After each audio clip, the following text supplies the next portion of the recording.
Hello, welcome to the next video. We're continuing with the idea of similarity.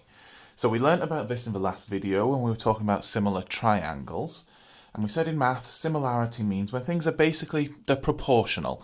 So one thing is an exact bigger version or smaller version of something else, and angles and stuff stay the same. And we've been dealing with it just with triangles, so in like 2 dimensions, or 1 dimension basically. And so the things we've learnt before about similar triangles, we learnt about a scale factor. And so if something was getting smaller, it would be a reduction scale factor, and if something was getting bigger, it would be an enlargement scale factor. We're going to use this same thing here with area and volume, but first what we need to make clear is what we've done before when we were looking at triangles, we call that the linear scale factor. So that basically is just meaning sorry, it's a scale factor in 1 dimension. It's just to do with the length of the sides. And so now what we want to be able to do is looking at it in 2D for areas and 3D for volumes. And so you'll do it exactly the same way. If something is getting bigger, it's going to be the enlargement scale factor you use. So you're going to put the big number on top and the small number on the bottom. Something's getting smaller, you'll use a reduction scale factor. You'll put the small number on top and a big number on the bottom. But what we need to remember is it changes a little bit now, whether we're looking at area or volume. So for area scale factor, it's much like thinking of your units for area. Area is now in 2 dimensions. So what we do is we work out the linear scale factor and then we square it. And that gives us the area scale factor. And then for volume scale factor, we work out the linear scale factor again. I'm just going to call that LSF. And then because volume is in 3 dimensions and its units are like centimetres cubed, metres cubed, etc., we cube it.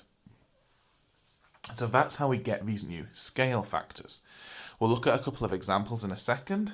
That will make that very clear what we're actually doing. Something we do need to know though, which I'm going to mention now, but I'm not going to do any examples of or give you any questions of at the moment. We'll save that for in the Google Meet. Is you might get a situation where you go the other way, where you already know the area of a volume scale factor and you're trying to get back to the linear one.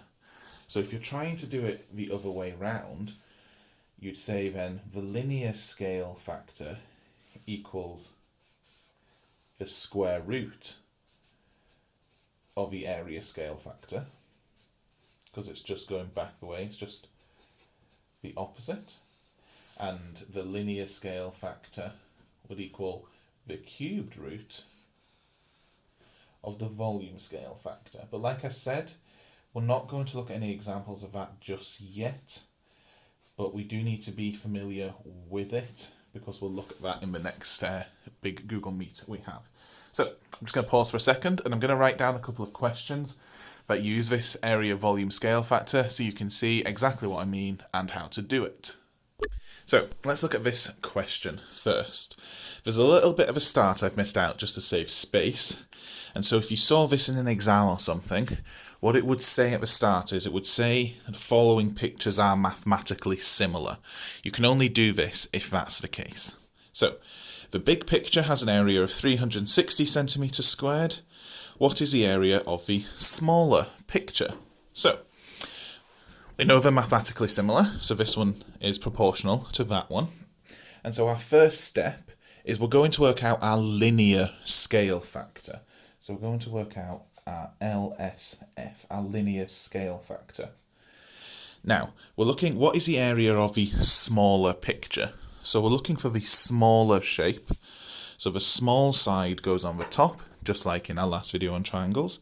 So that means 15 goes on the top and 20 goes on the bottom. So our linear scale factor then, we can leave this as a fraction for now, but we will simplify this down. 15 over 20, that simplifies down to 3 over 4. So our linear scale factor is 3 over 4. Now, remember what we said up here? We're dealing with an area here, so we need to square our linear scale factor. So that means our area scale factor, I'm going to call that ASF, well that equals 3 over 4 squared. You can work that out now or leave it like this and sub it in. Let's just work that out now so we keep it clear as we go along. So I've got 3 over 4 and I'm squaring that. That's going to give me, we'll leave it as a fraction, do it as a decimal or a fraction, but that would give me 9 over 16. I like leaving it as a fraction as long as you can, because then you're not worrying about rounding and you can leave the rounding until the last step. So once you've worked out your area scale factor, the way you work out your new area is like we did in the triangles. You times that by the corresponding other area. So to work out the area of a smaller picture, what we do is we say that the area of a smaller picture is 9/16 of the area of the bigger one. So it's going to be 9 over 16 times the area of the bigger one, 360. So just pop that in our calculators. That gives us that then the area of the smaller picture is 202.5 centimetres squared. Little check here that we've done everything right. This area is smaller than the other one. If we'd worked this out and it was bigger, immediately assign we've probably done something wrong. And what we've probably done wrong is put these numbers the wrong way round. So because we're looking at the area of the smaller shape, the small number goes on the top. Right, let's look at one now that uses volume. Again, this question would generally start saying the vases below are mathematically similar. So, the small vase has a volume of 250 mils. What is the volume of the big vase? And we've said that this one is 8 tall, this one is 15 tall. I've left out units here, so we'll leave them out in the answer as well. First step, work out your linear scale factor. And now we have to decide whether it's the big number or the small number that goes on the top. So we're looking, what is the volume of the big vase? So we're trying to work out the bigger shape, so the big number goes on top. So that means the 15 goes on top and the 8 underneath. And we can't simplify that down, so we'll just leave that as a fraction as it is. So our linear scale factor is 15 over 8.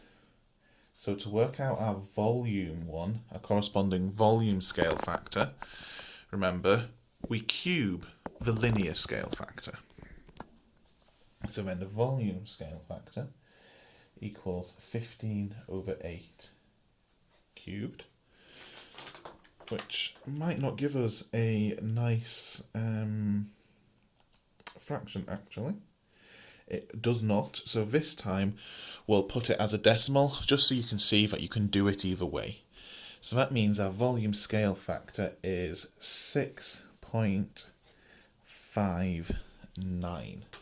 Basically, we're saying that the volume of the bigger vase is 6.59 times the volume of the smaller vase. So let's work that out then. We'll do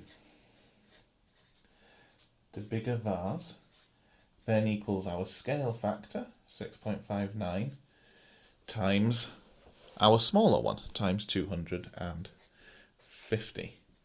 So if we do 6.59 by 250, that's going to give us a volume of 1,647.5. And same little check we did before. Is this bigger than our first volume? Yes, so we've probably got these numbers the right way round because we're looking for a bigger volume. Right, hopefully that was all clear. To do this, you need to already be fairly comfortable with the idea of similarity and scale factors. So if you're not, feel free to get in touch and ask some questions, but make sure you've watched and understood the last video on similar triangles, where we introduce the idea of scale factor. Okay, thanks for watching.